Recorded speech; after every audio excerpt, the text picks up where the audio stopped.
as Christians, it is very, very important that we recognize our power. Like, the center of our being is our identity.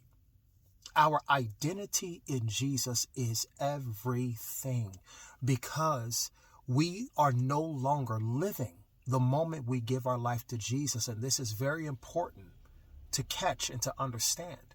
You are no longer alive the moment you say yes to Jesus. And it's so powerful and amazing that this is true, because it says that any person who has been baptized into Christ has put on Christ.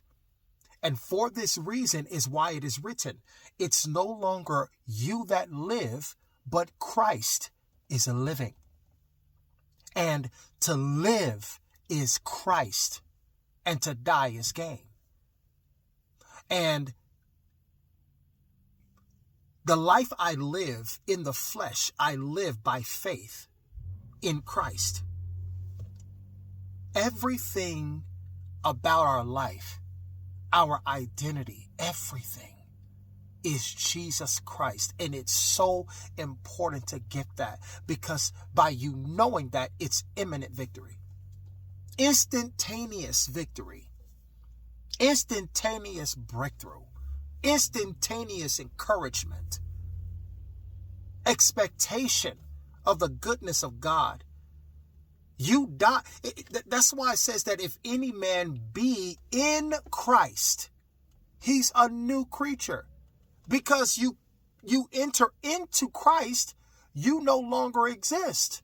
It's Jesus that's existing. That's why he says that you are dead and your life is hidden inside of God with Christ.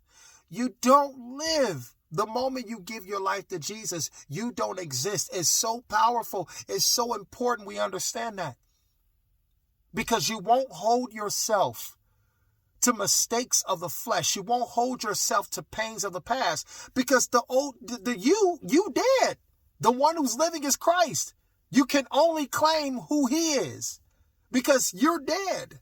You don't exist anymore. You can only claim that you're righteous. You can only claim that you're holy. You can only claim that you're almighty. You can only claim that you're all powerful. And I'm not saying this in yourself, but because you're in Christ, I'm in Christ, I share in that power. I share in that might. You understand what I'm saying? You can only claim that you're prosperous. You can only claim that you're blessed. You can only claim that you're glorified.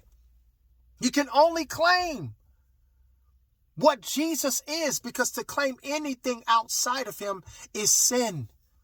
Because you're calling Jesus, who you have now become by putting him on, because you've entered into him, you're calling him those things. If you say you suck and you're a loser and you're crazy and whatever else negative and destructive thing that you could speak, you're calling him that, because that's who you've now become.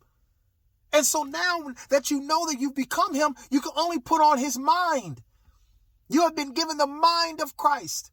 So now you can only see, think, and claim what he is. Because to claim anything contrary to him is absolute sin. You now calling God a sinner if you call yourself one. You're calling Jesus stupid if you call yourself stupid. Or you say that about anybody else. You're calling him that.